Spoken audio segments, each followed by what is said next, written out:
మారు మనసు ద్వారా రక్షణలోనికి వస్తాము. రక్షణ ద్వారా పరలోక రాజ్య ప్రాప్తి.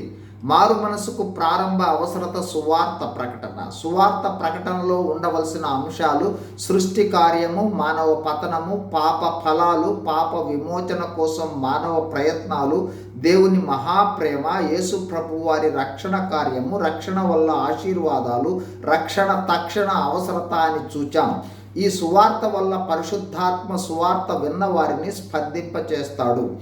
ఈరోజు సువార్త ముగింపులో ఉండవలసిన ఆల్టర్ కాల్ లేదా బలిపీఠపు పిలుపు లేదా ప్రసంగం తర్వాత రక్షణ కొరకై బహిరంగ పిలుపును తెలుసుకుందాం.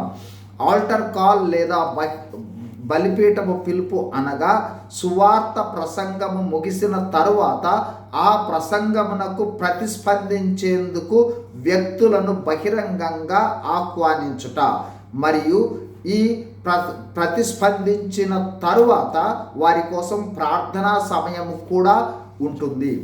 ఈ బలిపీఠపు పిలుపు ద్వారా సువార్త విన్నవారు సువార్తకు స్పందించటానికి, మారు మనసు అనుభవంలోనికి రావడానికి, పాప పశ్చాత్తాపము పొందటానికి, యేసు ప్రభువును విశ్వసించటానికి, రక్షణ పొందేందుకు సిద్ధపడటానికి, తక్షణమే వారిని దేవుని ఏర్పాటులోనికి తీసుకురావడానికి ఈ పిలుపు గొప్ప అవకాశము.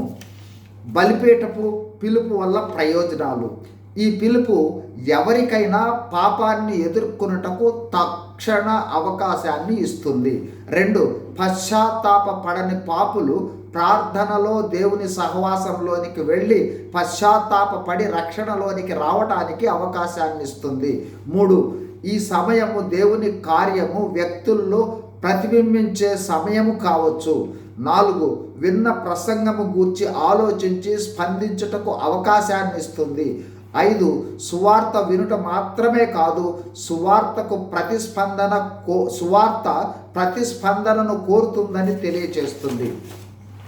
సువార్త ప్రకటన జరిగిన తరువాత పరిశుద్ధాత్మ కలుగజేసిన స్పందన ఫలితంగా బలిపీఠపు పిలుపునకు ప్రతిస్పందించి మారు మనసులోనికి రావడం జరుగుతుంది. ఈ సువార్త ప్రకటన తరువాత రక్షణలోనికి వెళ్ళుటకు అవసరమైన తరువాత అనుభవాలను తరువాత వీడియోలో చూద్దాం. God bless you. Thank you.